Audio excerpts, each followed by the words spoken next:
This is an enemy. I made him have the ability to explode.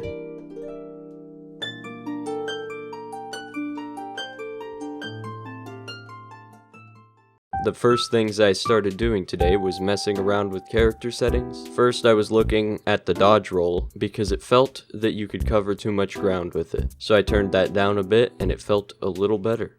The hitting felt a bit strange, so I had to change it a bit. First off, I lowered how much you could move when hitting. Then I changed all of the animations so that in code they would end earlier than they actually do, so that you wouldn't be locked in place as much while hitting. You could also hit faster. There was also a problem I saw from the first time that I put the sorting script in the game, which was where your particles would be in front of you while walking if your character was above 0 on the y-axis. So I made a sorting layer for the particle effects, and it was all good.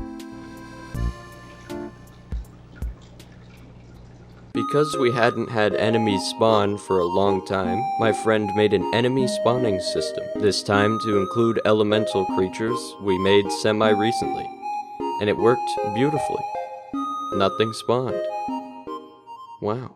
I'm just gonna explain how this is supposed to work for people that care. So first, you start with an array. This array holds every enemy in the game, which there are 18 in our game. You define which enemy goes in each slot of the array. Then you have another array that is the same length as the one with the enemies, and holds a point value for each of the enemies. Spawn points. You have to specify all the different places they can spawn. We have 8, but in this example there are 4. Since now you have all of the information that the code uses, you just have to assign the value of each enemy wave. And to be easy, we put it at 50. So what the function does is it loops through, and each time it goes through, it chooses one of the enemies to spawn it randomly at one of the spawn points. So say the first loop, it selected the cat, then the second loop, it selected the dog. Then it continues to go through until you've filled up all the point slots or don't have any enemies that has a small enough value to be spawned. All of this stuff, of course, happens in probably 1,000th of a second, so you don't see it, but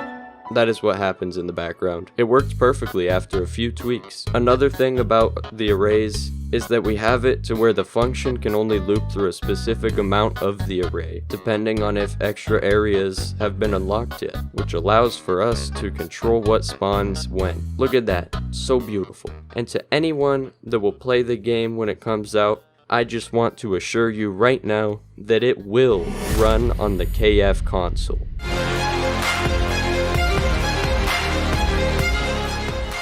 Probably won't run on bad PCs though, because it's kind of trash.